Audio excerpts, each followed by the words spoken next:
Have you ever thought about how history repeats itself? Have you ever thought about how current trends that we're seeing right now in the discourse have been shown throughout history? Are we doomed to repeat the same mistakes as our ancestors? Or can we chart a different path?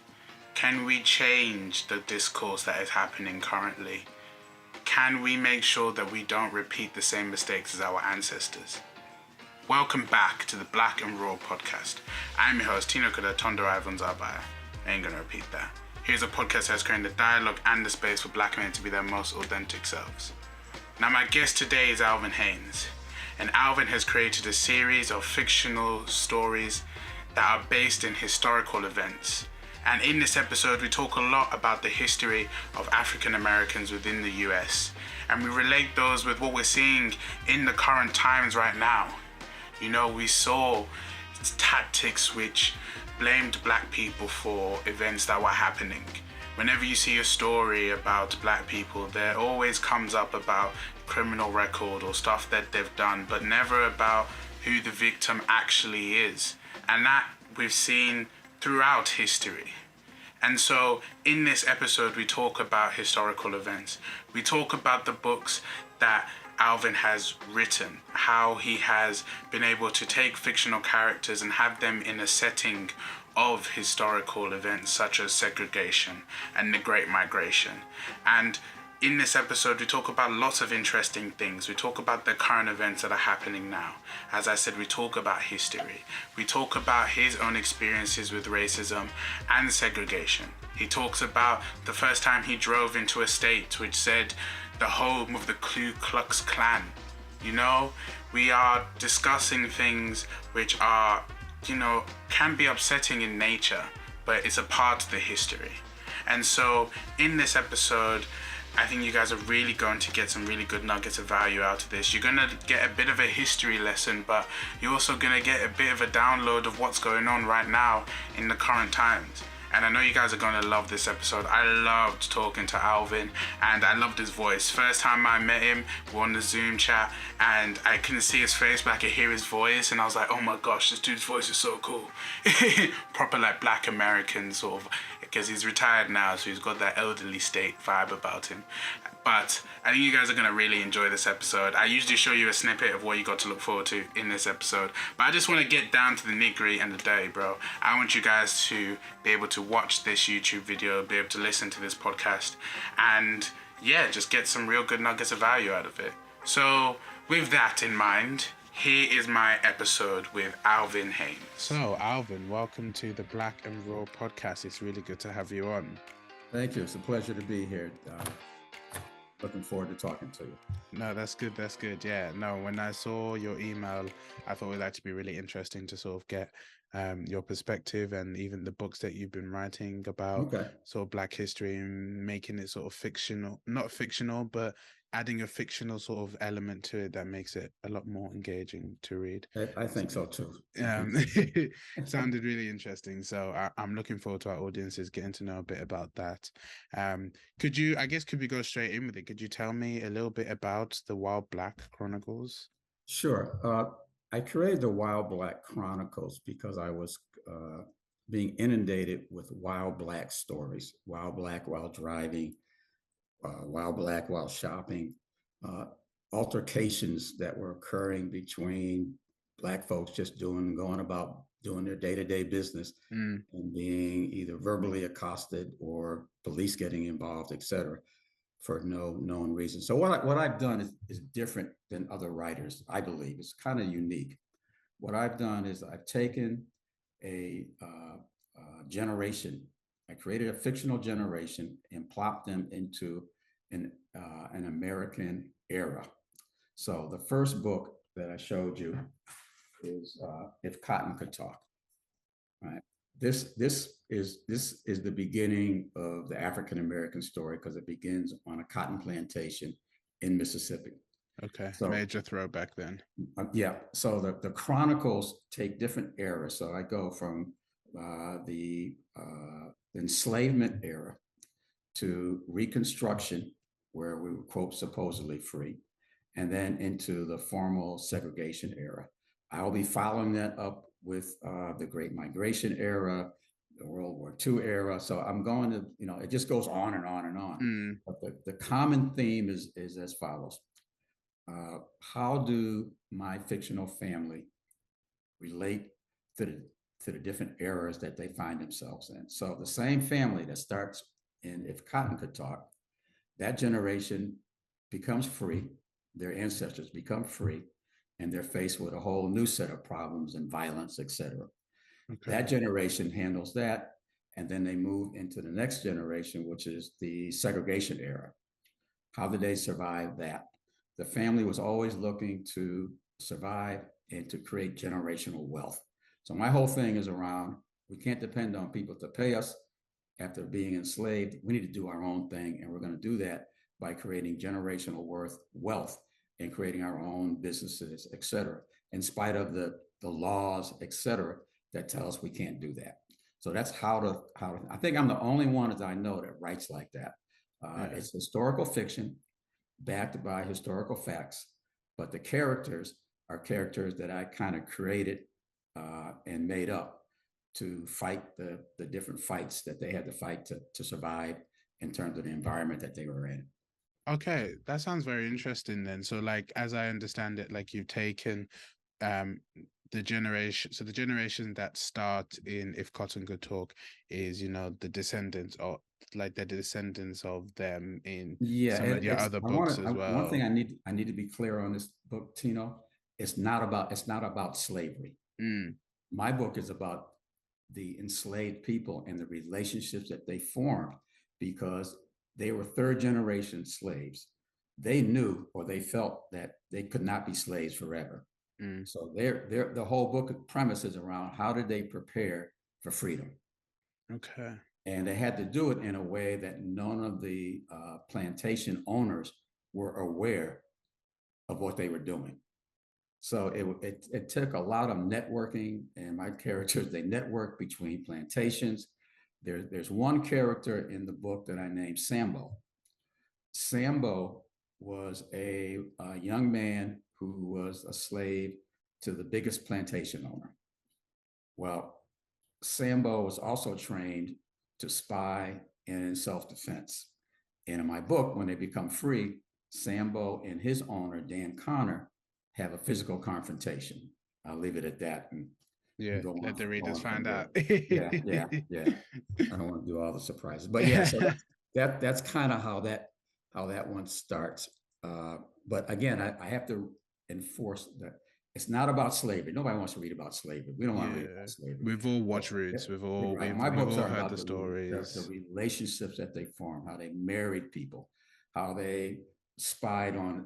There was one character named Jasper who thought he was white, and they were aware of Jasper, and they had to sneak around and not let him know what was going on, because he was going to report back to his master about what they were doing. So that there's a lot of intrigue and a lot of mystery and around how did they survive, and there were spies everywhere they had to be conscious of, etc. The characters are really good. They're really interesting. They're funny. They're courageous, and I think it's a pretty good story. Yeah, it sounds quite interesting actually, and I do think characters like make up a show or make up a story that you're listening to. Like exactly. if you're ever watching something or you're listening to something and you're like, the character's a bit weak, like you never really get into it. Like there's a Christopher Nolan released a film called Tenet. I'm familiar with that. Yeah, and the main character, his name was called the protagonist, and it was like we never actually got to know his name. Like we never really felt with the character, so I felt that was a bit of a weakness of that film. So I'm glad you sort of made sure that your characters are fully embodied and have like fully human stories and very interesting as well. They are. There's the different characters that represent the enslaved. There's Joseph, who's the wild man, and nobody wanted to mess with him because he would beat you up. Those kind. We all know people like that, right? Yeah. There are those kind of characters. There's Rose, who had huge bosoms, but she was a slave, and she worked in the house, and she was also part of their network to help them understand what were they thinking that we could use to our advantage as freedom approach. So it's all about how did the enslaved behave to prepare themselves for what they thought was coming, which was freedom. Yeah. So that whole book is predicated on that, and it kind of ends with Sambo being chased by Dan Connor and being saved by the Indians in Florida. They adopt him, they bring him in, and they end up setting a trap for Dan Connor, who's chasing him. Oh, you spoiled the ending. I did. That's okay. That's okay. There's a lot in between. Okay, there's more. Yeah, there's a lot in between. So in terms of, we were speaking about some of the characters, and you have written 3 books and you want to write more. And so I guess I wanted to know, in terms of like, has your life experiences been reflected in the characters that you've written? Yeah, it has. I'm going to refer to my notes on that one. Give me a second here. Yeah. See, I was raised and lived in Hartford, Connecticut. And Hartford was basically, I call Connecticut, the land of white people. Okay. I went to a high school. My family moved out of the city, moved to the suburbs so we can get a better education, et cetera. And I went to a high school that was, there was 2 Blacks in the entire school.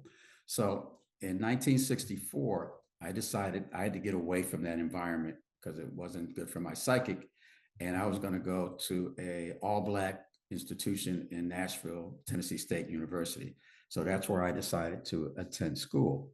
So I went from watching marches during the Civil Rights era, plopped down into the middle of segregation. Never had been in a segregated society before. So that was an experience. And, I remember I was 17 years old. I was on a bus going from Connecticut to Nashville. And as I'm traveling, I'm looking on the right and I see a billboard, and it was either in Bristol, Tennessee or Bristol, Virginia.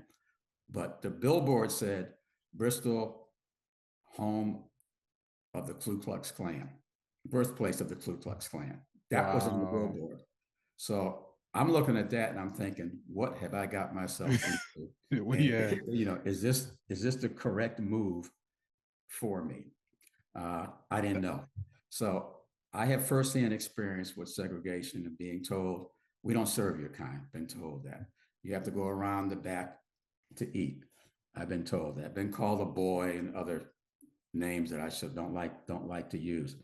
But the positive out of that, I met a lot of my peers who look like me, who taught me how to survive in a segregated society and what they had to put up with and what they did to fight back.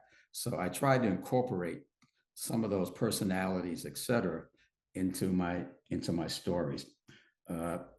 Growing up, I was exposed to a lot of heroes in my family. I was lucky. I was educated. I had an educated family. So I had uncles that were educated, went to schools, et cetera. So I grew up in that environment. And I also was the first claims adjuster for travelers insurance, the Black claims adjuster for travelers insurance. When I went got out of school and went back to Hartford from school. But one thing I learned, I'll refer to my notes here, from my years in high school and working, is that when we go into these all-white environments, we're tolerated, but we're never really accepted. Yeah, and that was what I learned. But on the positive side, and what helped me in my books was I learned how white people think. And that helped me as I started to develop the other characters in my book about how they think about race and how they think about reactions to race and all those kind of things. So that kind of helped me as I developed the storylines, et cetera, because I've had that experience in high school. I've had that experience in the workplace where I'm tolerated, but not really welcome. So that helped me a lot. It sounds like I can only imagine like you driving through on a bus and seeing home of or birthplace of the Ku Klux Klan. Like that must have been a terrifying sort of like, like you said, what have I got myself into? Like, yeah, it was, and what's going on right now? the bus I was on, we were all college students. We were all Black college students. Wow. So you were all just So there. You probably all at the same hey, you know, moment. everybody looked at each other like, hey, welcome to the South. You'll get used to it, you know. But you know, segregation takes a lot out of you. When you're told you can't go here, you can't go there.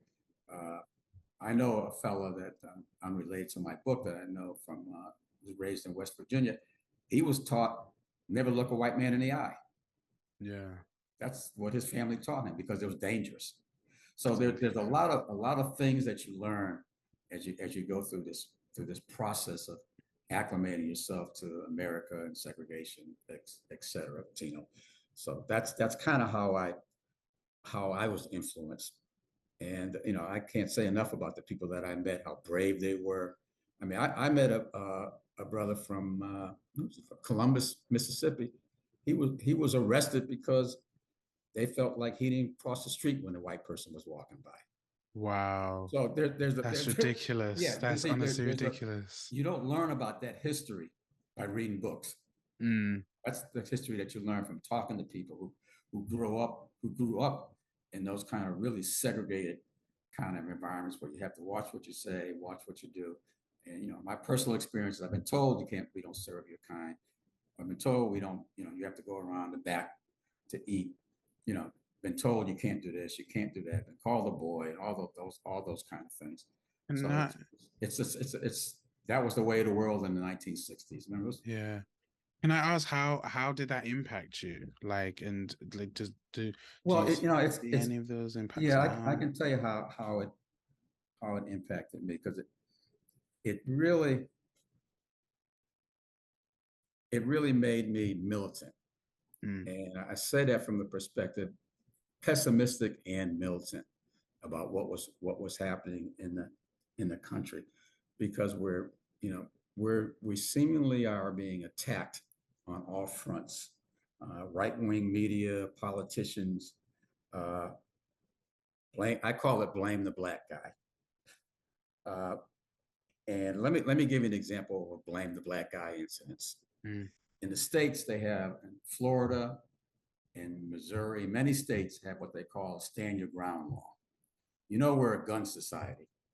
Yeah. So we've seen it. We don't have to go there. We know that. Yeah, we know that. So the stand your ground laws say that you can shoot somebody if you feel threatened and you need to stand your ground and not back up.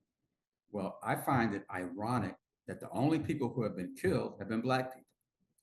I don't know of any case where a white or a black man stood his ground, killed a white man. But there's been many incidences where a black man has been killed by a white man because their defense is they were standing their ground. The last example was, I think it was in Missouri. This black teenager was lost, knocked on the door. He was at the wrong address. I'm sorry. He was on the wrong street, right address, wrong street. Knocked on the door. This white guy comes out, shot through the door and shot him, and then walked up to him and shot him again. And luckily his neighbors, the neighbors of the white guy, stopped what they were doing, ran and helped to rescue his kids till the ambulance came, etc. His defense is he was standing his ground. He was frightened.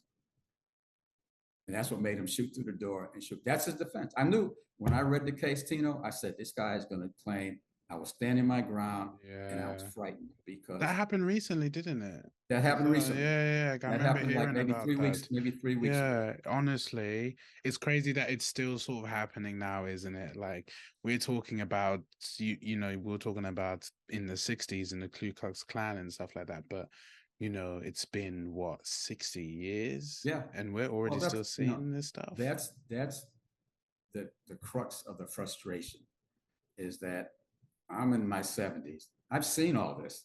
So when is this going to end?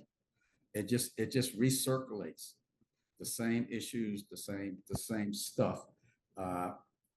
It's just amazing to me. So so you start looking at stuff like that, and you start to get a little bit bitter, and you start to wonder, why are they doing this kind of things? the compromise of 1877, where the president of the United running for president, and he wanted to be president so bad, he decided that he was going to pull all the troops out of the South that were protecting the ex-slaves. So in order for them to do that, the folks who voting agreed to support his presidency. So as soon as they removed the troops, violence was unbelievable. I mean, just towns were burnt down, all those kind of things, only because of the compromise of 1877. And they decided to remove the troops. And this is what the backlash was awful. Mm-hmm. I am at the point where I'm wondering if evidently they had no plan for us other than being slaves. Because there was, they had Reconstruction and it was working. People don't, after Reconstruction, Black free people created public education. We said we knew that we had to get educated if we were going to survive in this country. So we created our own schools. Yeah, isn't that why you've got Howard, which is a predominantly Black school? All those HBCUs were created. Even elementary schools. We were smart enough to realize that we needed to learn how to read and write in their language. And that's what we did. Well, they didn't like that either, so they burnt those institutions down. So there's a lot of violence has taken place, which makes you wonder what's going on. James Baldwin said it best. He said, African Americans, no history of Africa and no rights in America. And I always remember that quote because even though he said it probably in the 1960s, it's still relevant. I find it still relevant today. That's an interesting quote by James Baldwin. I've had a few people mention James Baldwin, and I think I need to take up some of his reading because he sounds he was quite a philosopher. The other example I like to give is the 15th Amendment, which was written in 1800 something. I'm going to read it to you. In the Constitution states the right of citizens of the United States to vote shall not be denied or abridged by the United States or any state on account of race, color, or previous condition of servitude. That's already in the Constitution. In 1965, they had to create a Voting Rights Act because nobody was paying attention to the Constitution. In the South, in order to vote, they would ask you things like, how many jelly beans are in this bar? How many bubbles are in a bar of soap? How many windows are in the White House? And if you couldn't answer any of those questions, obviously you can't. They deemed you unqualified to vote.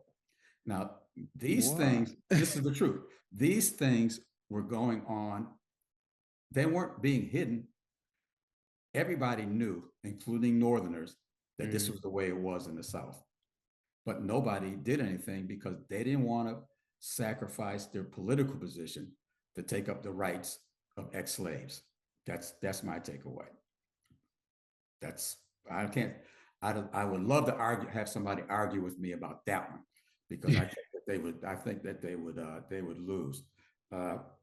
Why we have to have another civil rights thing to vote when it's already in the Constitution is unbelievable. I don't understand it. But I basically, concluded that in some respect, the country is preparing for another civil war. I have heard this before. I've heard people. I mean, I don't know anything other than to say. I'll give you another example, recent example. Now, if you've ever ridden a subway, I can tell you about the New York subway. I've been on a couple of times. There's all kind of crazy people on the subway. I've seen videos of the American subway, and it does. It does people look crazy. Hollering, just screaming. They're just crazy. Well, last week, some brother was on there, and he was a little mentally ill. Saw this going off. You saw that, right? The guy choked him to death. Yeah. And the one of the things I wrote about is I wrote a paper. I never publicized it. I call it the White People's Playbook. Part of the White People's Playbook is the media. And the media immediately portrayed the dead Black man as having a criminal record. Immediately. And the media is picking up the white guy as being a hero and how he saved other people. The reality is the brother he wasn't harming anybody. He wasn't threatening anybody. He just took it on his own to choke the man to death. And the police let him go until people in New York started saying, hey, wait a minute.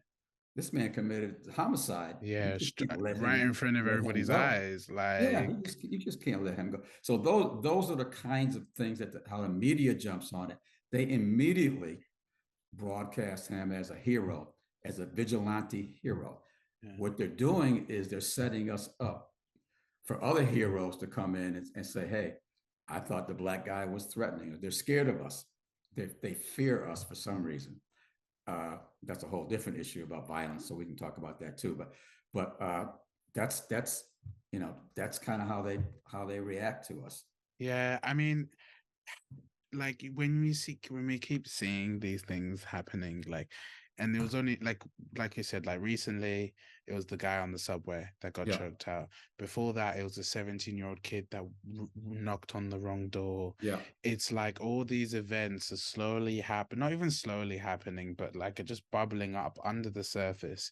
And yeah, I can see why some people are like, there is going to be something that explodes and that there is going to be an eruption, because I don't think you can just go from the status, we can't just keep going on like how it is going on. And even I think there was, I mean, obviously we're talking about the US here, and I think when you've got the gun laws you guys have, and we see all the mass shootings and all the outrage and all the parents that are upset about it, and there's something just bubbling under the surface which everyone is noticing, but no one knows what it is or what's going to erupt or explode, but it's just there.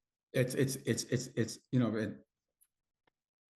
racism is has always been right below the surface of this country. It's always been. They could deny it if you want to, but I got 400 years of history to point it out to you. It's always been there. When Obama came in, he kind of put an end to some of that stuff because his Justice Department didn't play. They were out there policing stuff and doing things right there. But that they resented Obama like you wouldn't. Yeah, I was about to say he had a hard job when he was in office. That's why I talk about blame the black guy.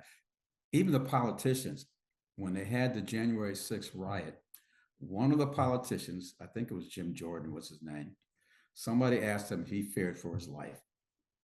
His response was, I did not fear for my life, but if it had been a Black Lives Matter rally, I would have. Now, what they're saying is black people are dangerous. You white folks need to arm yourselves to protect yourselves. And if you happen to kill a few, it's okay. In Texas, another example, in Texas, a Black Lives Matter march, this guy decides that he's going to take his car, ram it into some of the marchers, kill the white guy. Yeah, I think I remember marching with him. And he went to court. A jury of his peers found him guilty, sentenced him to jail. The governor is now saying he's going to pardon him. What? No, I'm telling you, you can't make this stuff up. No, it's, you know what? It's so ludicrous and so just ballsy that you're like, are you actually like a governor pardoning somebody that ran over black people at a Black Lives Matter protest? It's too obvious. Like, you're not even trying to hide it at that point. They used to. That's why it used to be below the surface. Now it's above the surface, and there's no the problem is there's no repercussions to this stuff. We can talk about another unknown historical fact about the police. So here's my theory. The police were. Let me back up. People don't realize the police were formed in this country to catch runaway slaves. Yeah, I remember. They were the sheriffs, man. The little badges. That was their job. They were not formed to protect you and I and our property. Their job was to catch runaway slaves. So think about the years of that mentality being ingrained in the police force. When white people look at police beating of black people, they're thinking, my son ain't never got beat like that. These black people must be just dangerous and violent. So they're getting what they deserve. I'll never see a white person get beat by a police or getting shot by a policeman. So these people are just dangerous. They're getting what they deserve. George Floyd, if that lady had not been videotaping that, would have gone he under the would have radar. never been found guilty. No, never. It would have been, he died on the way to the hospital. Sorry about that. Yeah, we wouldn't have seen what we saw. And it would have been done with. It would have been done with. But that's why, it was an incentive for me to write these books. One of the things one incentive that I had on the book was around a movie that came out, I think it was 2016, called Hidden Figures. Yeah, I haven't watched it, but I know which one you're on about. Okay. And yeah. What struck me, Tino, was that, hey, I didn't know anything about these ladies. And I determined that wasn't an accident. It was done on purpose. In this country, they don't want those kind of heroes to be projected to folks to say, hey, I could do that. I never knew these ladies. They were instrumental in the Apollo flight. They were math magicians. I mean, they were just math. This lady Catherine, she was a genius, a math genius. The astronaut, he said, if I want the numbers from Catherine, I don't care what y'all say. I trust her. That's what it, right? That's I trust her. I trust her numbers. I want to know what Catherine said. So these kinds of things. That was my intent. You know what? I'm going to write a different kind of story. I'm going to write a story about a Black family that don't take no mess. That if you want to attack me, I'm going to attack you. And that's kind of how my stories kind of evolve and kind of take off.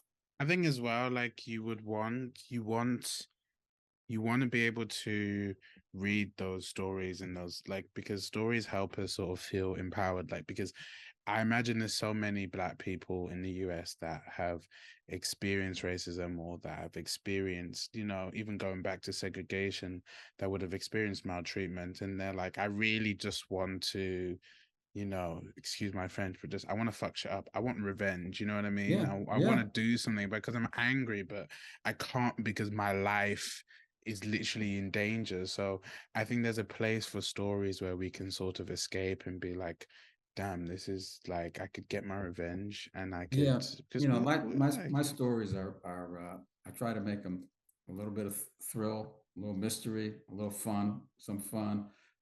It's really, I like to dive into the characters. I'm a big character developer. I like interesting characters and creating interesting characters in my book.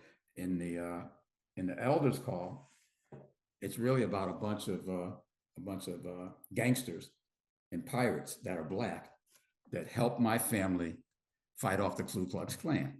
So those are kind, and the characters are interesting. I've got one guy, his name is the Commander. That's the only people know him by. He runs a bunch of guys that live in the woods, and they go out and they plunge and take what they need. And they I got another guy who's his name is Gaddis, and he's like the godfather of all the gangsters in the Mississippi. So he's kind of out there doing his thing. But the common denominator is that for pay, my guy had the money to pay him. Hey, I'm going to pay you, and I want you to help us relocate to New Orleans. But before we do that, we got to deal with some sheriffs. We got to take care of some Ku Klux Klansmen. And they're like, let's go do it. Let's go do it. So that's what they do. So that book is more of a thriller kind of book. It's a good versus evil. Yeah, book is good versus evil kind of story is old as time, really, isn't it? It is. It really is, and you never go wrong with good. Everybody likes to root for the good guys and boo the villains. So I got a lot of villains in this story, and they all aren't white. Some of them are Black. And in this particular story, the Elders Call, for example, one of the characters is told by the plantation owner, or the former plantation owner. Now he's a sharecropper, that I want you to spy on the Thomas family. And if you don't spy on them and tell me what they're doing, I'm gonna kick you off. You'll starve to death because you got nowhere to work. I'll just tell you can't stay at work on my land anymore. So he had no choice. But if he wanted to protect his family, he had to go and spy on the Thomas family and report back to him about what they were doing and what their plans were. But the Thomas family was smart because they knew what he was up to. There's little snitch, They knew. So I said, okay, we're gonna play him while he's trying to play us, and that's what they ended up doing. I guess he's quite a morally great character, isn't he? Because you understand why he had to do it, because you don't want everyone's looking out for their own families, aren't they, and for their own. Yeah, so, he was, and again, he was one of these brothers that was jealous. I don't know why he got everything and I got nothing.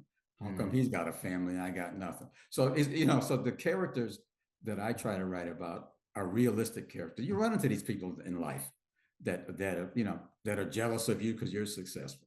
They want to bring you down because they can't get what you have. So you run into, and those people come in all different colors. So I like to incorporate those kind of personalities and characteristics into my story because I think it makes it more interesting. Definitely. And so I wanted to ask sort of, why did you choose to center your characters within like realistic, real events in life? Like, why didn't you just sort of make up a fictional world? Like, how come you wanted to have these characters? Because I'm not a historian, but I like diving into history. Because another little in this country, let me take Florida, for example. Florida bans books. They ban Black books. They do not want Black history taught. Ron DeSantis. So they're DeSantis. So he's in the process of going down. He thinks he's going to be president on this message of we're going to ban all these books. He ain't gonna make it. The danger is obviously he thinks there's a lot of people that believe what he believes. Otherwise, he wouldn't be running on that particular platform. So it's funny. It's funny. I wanted just to add on to that in terms of, I've heard about this whole him wanting to ban books, and even sort of, now he's doing it with like the LGBT community. Yeah. And you always hear people being like, I don't want my kids learning critical race theory. And I'm like, do you even know what critical race theory is? Like, I was just like, it's not as destructive as it's just literally thinking about race critically. Like, it's not the evil that you think it is. And it's just funny that and it's the media as well that are also a part of this in terms of absolutely. They're part of the problem. Yeah, and you see others, and then they're like, oh yeah, if you see a parent that is like, oh yeah, they're talking about banning critical race theory, I don't want my kids learning that either. And then you're like, no one's even talking, having the dialogue of like, do you know what critical race theory is though? Do you know what they're learning? You don't. No, it's remember I made the comment, blame the Black guy. That's all that is, because at the end of the day, the critical race theory is taught at the college level. See, the media and politicians have convinced them that your little 6-year-old Johnny is going to learn about critical race theory courses in elementary school. That ain't gonna happen. There was a case in Florida where a Black teacher who teaches primarily a Black student, elementary school, and he was getting ready to prepare for the new school year, and he had a bulletin board with Black heroes on it, President Obama on it. Do you know they took all this stuff down? Took it all down. So you can't prepare. He quit. Fair enough. The country has gone from Obama's promise and legacy of diversity, incorporating everybody into the success of the country, to if you ain't white, you can't survive here. We're going to do all we can to make your life to marginalize your accomplishments, unless you play sports. And then you're okay. If you play basketball, if you provide us entertainment, and we can look at you and be like, oh, that's great. If you're LeBron James and all that, you got it.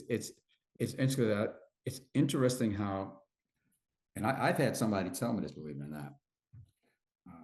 I was, one of the things that we talked about was how racism has affected me on the job, et cetera. I had a boss one time.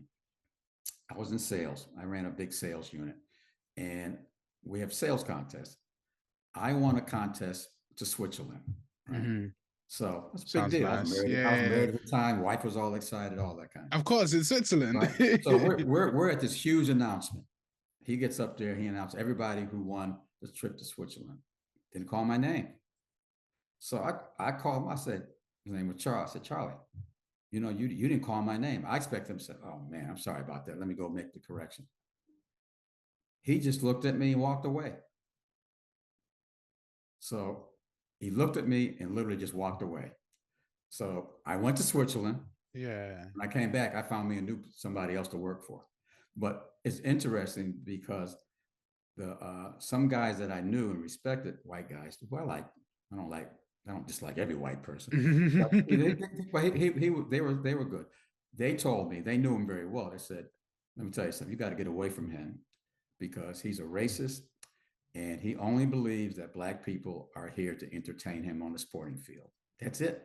Wow. And there's a mentality. Think about me. We entertain them in football and in basketball in particular. Some of these states, Mississippi, their football teams are 60% Black. Yeah. And in Mississippi, they have not had a Black elected officer run for office and get elected since Reconstruction, since 1870 something. 1870. Wow. That a Black person has never successfully run for statewide office in Mississippi.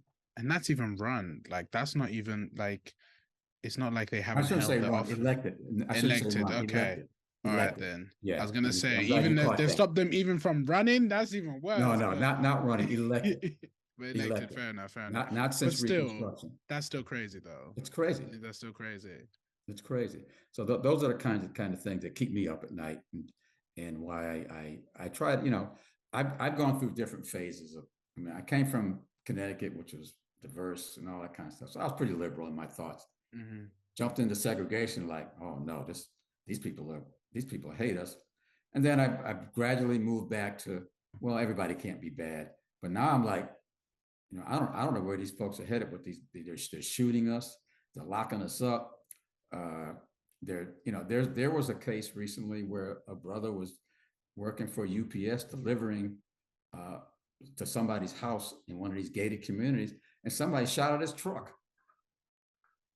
Wow. That's why I said doing his job. Working while Black. Damn, that's crazy. So these things have been escalated, and that's kind of what I try to capture in my book. But the reaction of my people is like, if you were, let's put it this way, if I was to transmit you to 1905 in segregation, mm-hmm. you'd have 2021st mindset. So my folks are in that era, but they have a 20th century mindset. Like, we ain't taking this. Yeah. So we're gonna plot. We're gonna steal. You come after us. We're coming after you. You kill my brother. I'm gonna kill you. So these folks. That's it makes the story interesting, and it provides a different historical perspective. But my books all are based on historical facts. Segregation was a historical fact. Reconstruction was a historical fact. People don't realize in between 1915 and 1970, 6 million Black folks left the South and moved north, northeast, and west to get out of segregation. That's crazy. 6 million. You got to though. They had to, didn't they? Like, they had to do it because it was. You got to remember, this was an era of 4,000 of us were hung. They were burning down towns. I mean, the violence was just unprecedented. But you know what? We're going back that way if they don't put a stop to all this stuff. These guys are stockpiling machine guns and everything else, and they ain't stockpiling to it's not protection. It's to go hunt. I think there's there's a mad statistic about how many guns there are in the US, but I think it's like there's obviously more guns than people, because some people have. There is. So yeah, some people have 5 guns in their home. When it's like, why do you need 5? And like, why do you need 6? Why do you need 7? I mean, it's and the other little known history fact, they all fall on the Second Amendment, constitutional right. The second, it depends on what historian you talk to. So I'll tell you what the historian that I read, because I like his story better than the other ones. But his thinking is that the Second Amendment was put in place so that white people would always have access to guns should the slaves rebel. That's why that was put in place. It wasn't put in place to protect they try to position it and frame it like it's protect the state's constitution. That's bull. It was put in place so because they were afraid that the Native Americans and the black slaves would have access to guns and they wouldn't. So they always made sure that the Second Amendment guaranteed the right that they would have access to the weapons that they needed to protect themselves from the people that they enslaved. That's quite interesting. That's quite an interesting view. I will say so. Yeah. I do wonder. Yeah, I think there's also a lot of misinterpretation about what the Second Amendment, like, I think I've listened to podcasts where people are like, when they made it as well, I don't think they were thinking of what it could have been in this time now and how it could have been used and manipulated. Yeah, I mean, it's politicians in this country use it to their advantage. I mean, at one time in the Constitution, we were 3/5 of a human or something.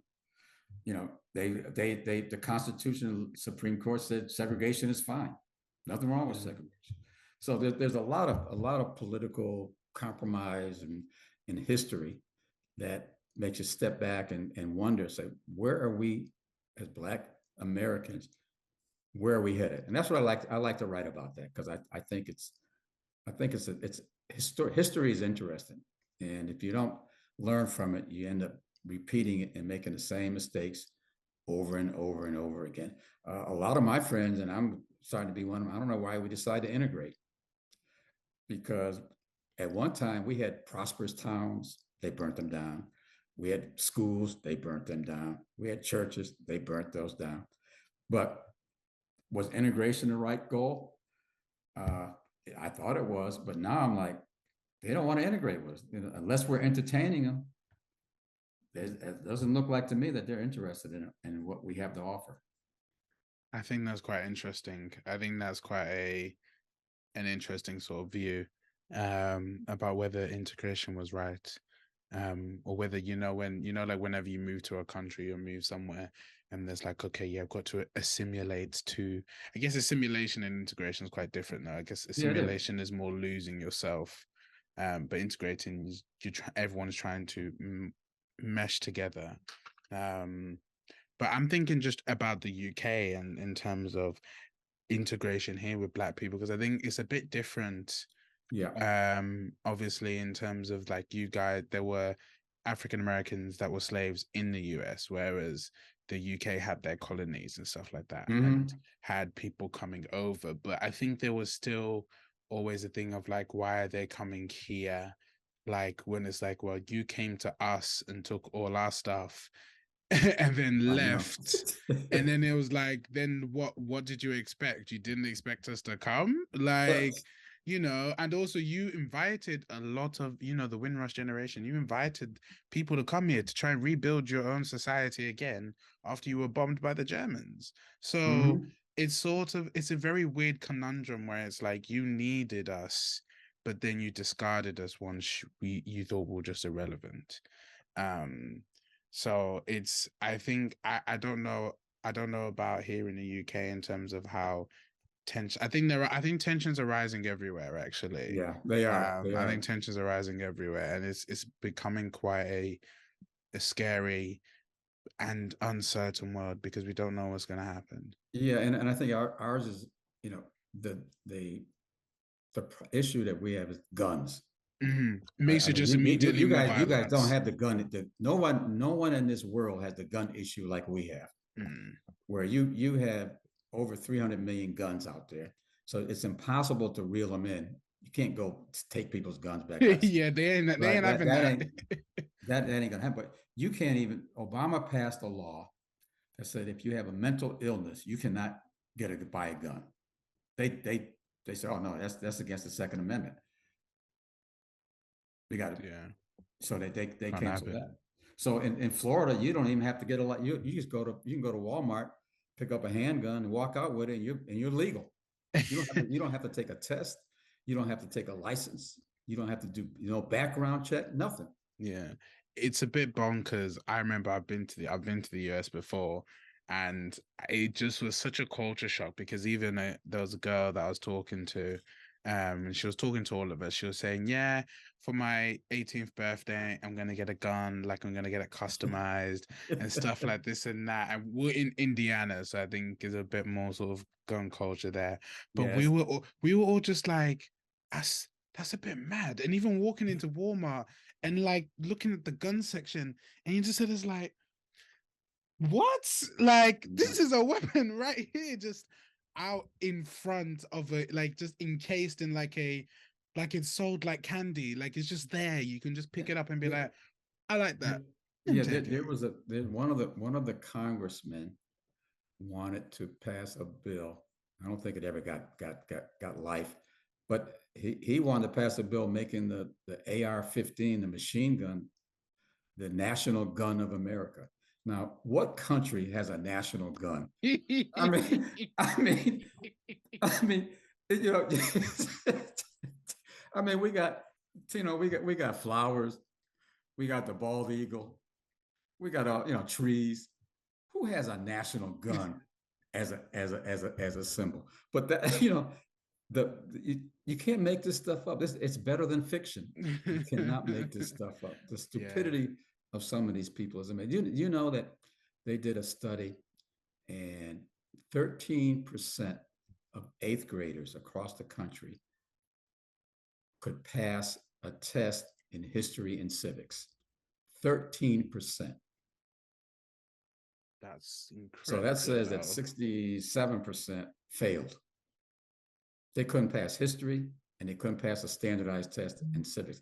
They don't even teach civics in the country anymore. They don't teach how the government works.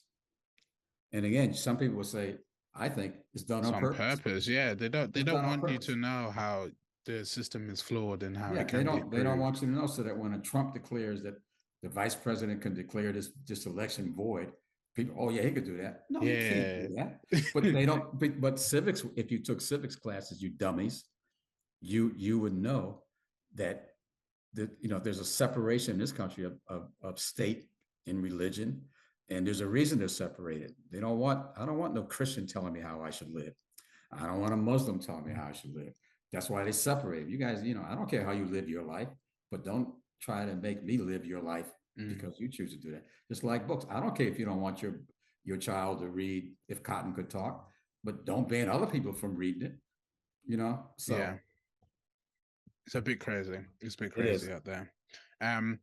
Do you know, writing about the Black experience, even talking about the Black experience, like, does it make it difficult to write these stories and to think about some of the stuff that we're going through? Like, because anyone listening to this, I mean, some of the stuff just sounds absurd. So, I mean, we've been laughing throughout because of the absurdity. Yeah. But there's also there's also underlying sadness between all of it.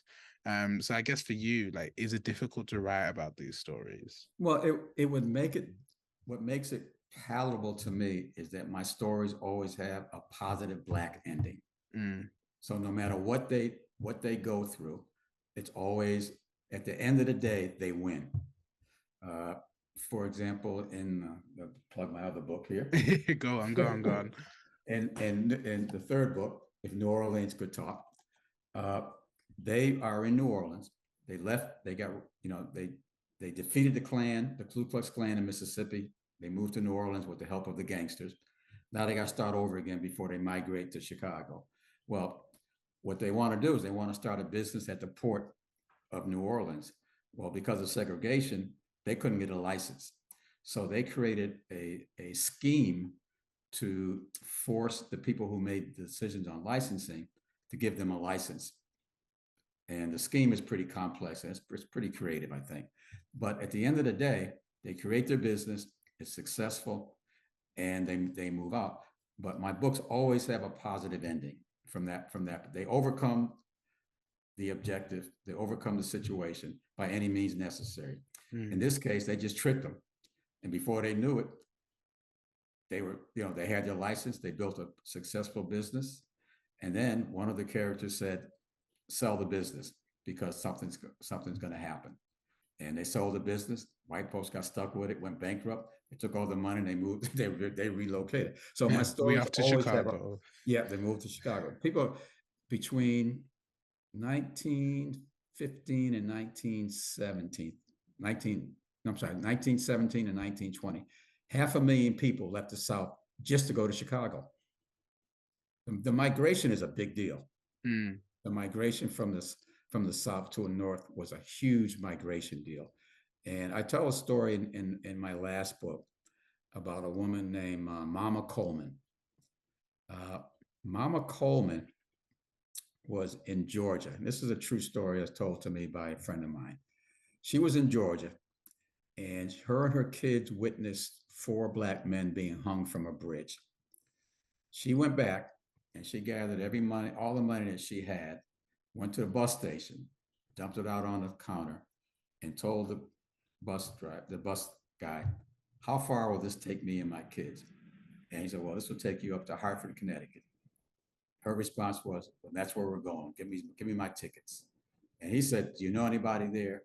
And her response is, "No, but I'm getting out of here."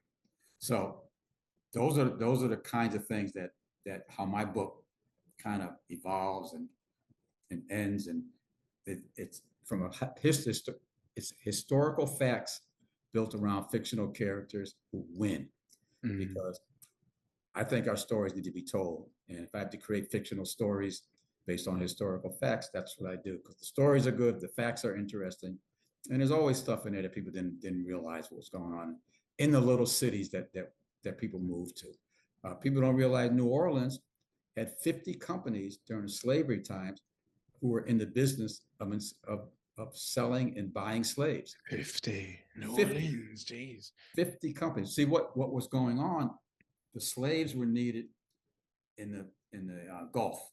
They needed Mississippi, Arkansas. So they were importing slaves from the Carolinas and Virginia down there to work. Wow. And the slave catchers, the police, would go catch these folks, and they'd bring them down there, and they would sell them to plantations in the other places. 50 companies. Matter of fact, one of the characters in my book is a distant relative of one of the 50 companies, and that's how he ended up being on the board at the port of New Orleans, because he was a politician, and the governor gave him that job because of their background. So yeah, that's a little known New Orleans fact. 50 companies were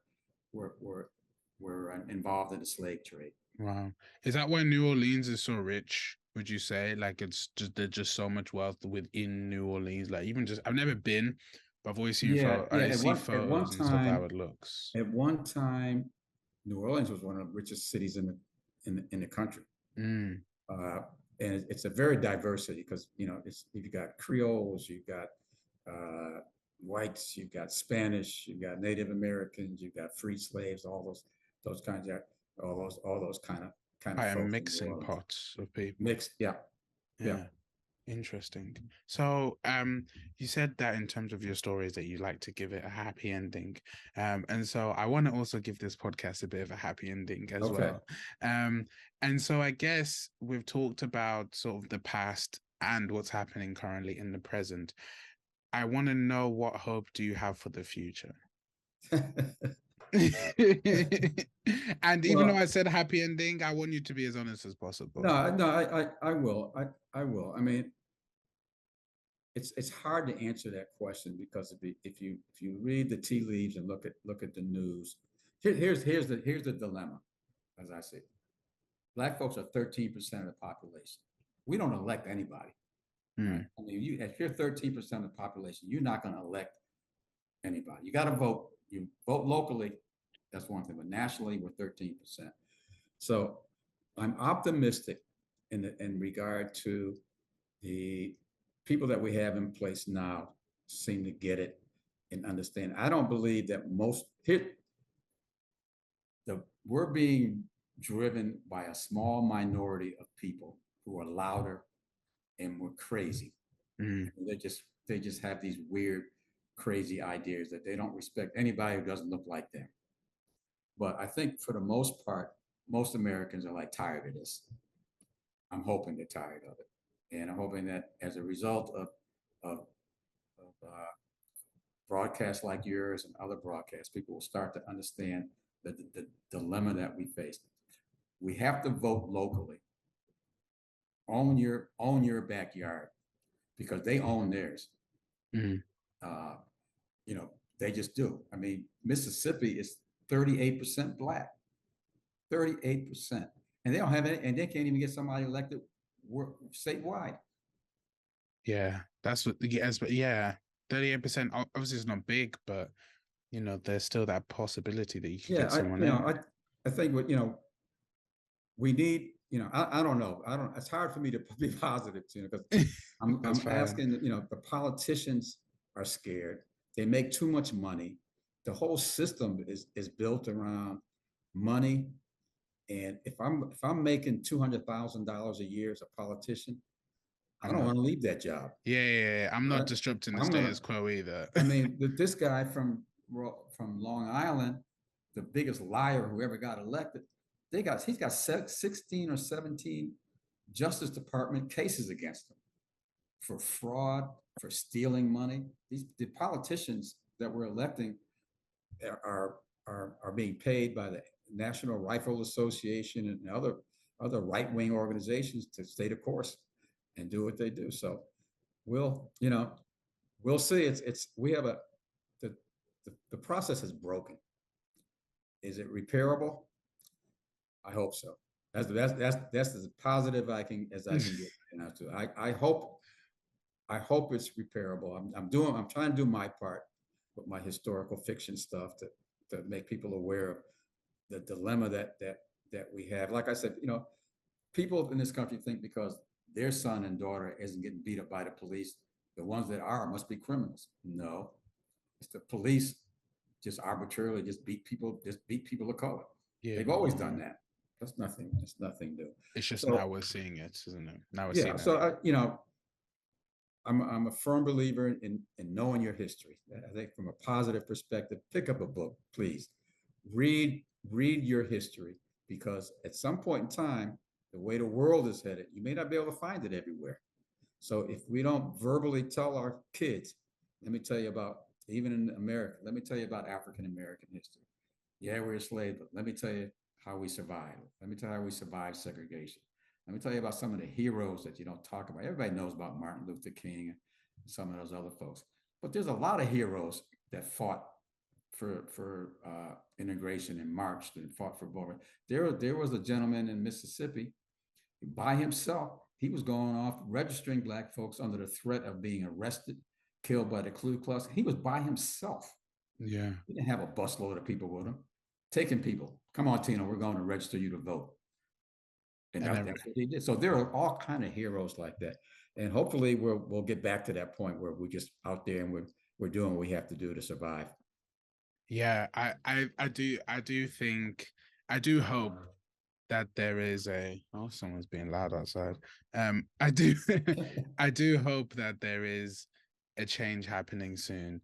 And the thing is, right, I think in terms, especially for my generation, I think there's a lot of us that are sort of coming up with the knowledge that of the past and what's happened. And, I think maybe with social media that our voices are a bit louder. But I always say, okay, when we get into power, then we can start to make changes. But then again, that could be a while before we're even in power. And at the same time, that doesn't necessarily mean, because there's still, imagine there are people that have children now and that are teaching their children, not about equality, not about fairness, not about equity. And maybe these are the people that then eventually will be in charge. So then does the process then just repeat itself? And so I think, you can have hope that is like, maybe when I'm there, it'll change, but there's 2 points in history that I always go back to. One is when we were, quote, gained our freedom. There was a window of opportunity there to incorporate us into America. And I'll tell people all the time that we're the best citizens this country ever had. We've been fighting for the same voting rights for 400 years. We haven't picked up a rifle, haven't shot anybody, haven't assassinated anybody. Haven't had a civil war over it. We're very citizenship oriented. The window was closed on us when they destroyed Reconstruction. The second window, and I think it's the second Reconstruction, was after Obama became president. And after he left and did his term, the window was open for us to continue with this diverse country and incorporate so we all can take advantage of the wealth of America and all those kind of things. They shut that window on us. And then Trump came along. They're trying to shut that window on. Just like Reconstruction. It's very similar to, that's why I love history. It's very similar to Reconstruction. We're not going to give these people an opportunity to be successful. And all they have to do is leave us alone. We'd have been so successful. All we ever wanted to do, just leave us alone. Let us work and live by the same rules you work and live by. And we'll make it work. Yeah, you do your thing, we'll do our thing. We'll do our thing and we'll make it work. Just leave it out. So Alvin, I've really enjoyed this whole conversation that we've had. And I just wanted to ask one final question to you, which I ask all my guests, and is that, say if there's a young boy listening to this conversation, a young Black boy, how can something that we've talked about, or something that you know, help them with an understanding of themselves? Read your history. I keep going back to history because history doesn't lie. History will show you what kind of folks you're dealing with. And, I don't want to be too pessimistic, but the reality is when I wrote my White People's Playbook, it hasn't changed. It's the same strategies that they've used for forever. If you're young, educate yourself on your history don't depend on school books to do it. Read some off books, some offline books that people typically don't read about. Learn your history, pay attention to the politics around you, and don't be afraid to jump out there and run for office if you have to. Be involved, vote, be involved, hold your politicians that you vote for accountable, and let them know, if you don't do what we ask you to do, we're going to fire you. If we can't do it, if we have to do it in 2 years, we'll find somebody else to do your work.